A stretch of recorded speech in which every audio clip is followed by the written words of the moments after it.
আসসালামু আলাইকুম। আজ বিশ্ব অ্যাজমা দিবস। অ্যাজমা মানে হাঁপানি বা শ্বাসকষ্ট। এটা সম্পর্কে আমরা কম বেশি অনেকেই জানি। কারণ আমাদের আশেপাশেই অনেকেই এই রোগে ভুগছেন। তো এই বিষয়ে আমি বিস্তারিত অ্যাজমা সম্পর্কে আজকে আলোচনা করব না। যেহেতু এই দিবসের মূল উদ্দেশ্য হচ্ছে যারা অ্যাজমা আক্রান্ত রোগী আছেন এবং যারা অ্যাজমা আক্রান্ত রোগীর গার্জিয়ান, কারো বাবা-মা অথবা ছোট ছেলে-মেয়ে অ্যাজমাতে আক্রান্ত থাকেন তাদেরকে কিছু টিপস দেয়া।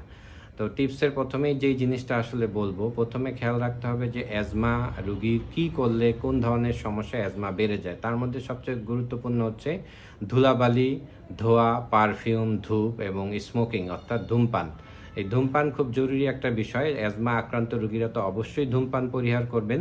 কিন্তু যেই জিনিসটা আমরা আসলে বুঝতে পারি না সেটা হচ্ছে প্যাসিভ স্মোকিং। প্যাসিভ স্মোকিং বলা হয় আপনি ধরেন ধূমপান করেন না, কিন্তু আপনার পরিবারের অন্য কেউ ধূমপান করে।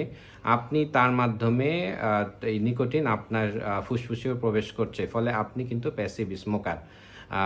একবার যদি কেউ ধূমপান করে তাহলে কয়েক ঘন্টা পর্যন্ত এই নিকোটিন তার নিঃশ্বাসের মাধ্যমে বের হয় এবং পরিবারের অন্যরা কিন্তু আক্রান্ত হয়। এজন্য প্যাসিভ স্মোকিংয়ের কারণেও কিন্তু অনেক অ্যাজমা রোগী খারাপ হয়ে যেতে পারেন। আর যাদের এই জন্য অবশ্যই ধুলাবালি এড়িয়ে চলতে হবে। ঘরবাড়ি, বিছানা, চাদর, পর্দা এগুলো পরিষ্কার রাখতে হবে।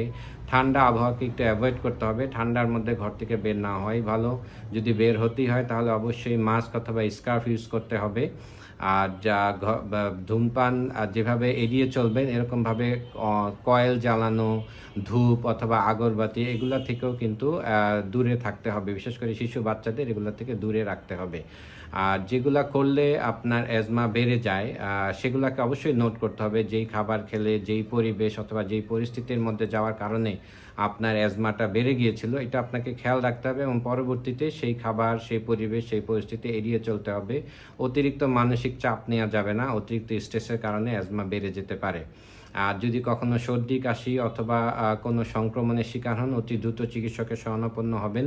নিয়মিত চিকিৎসকের ফলো আপ করবেন এবং অবশ্যই পকেটে আপনি যেখানেই যান একটা চিকিৎসক যেই ইমার্জেন্সি ইনহেলার আপনাকে দিবেন সেটা আপনি সাথে রাখবেন এবং সঠিকভাবে ইনহেলারটা আপনি ব্যবহার করতে পারছেন কিনা সেই ব্যাপারে কিন্তু আপনাকে সচেতন থাকতে হবে।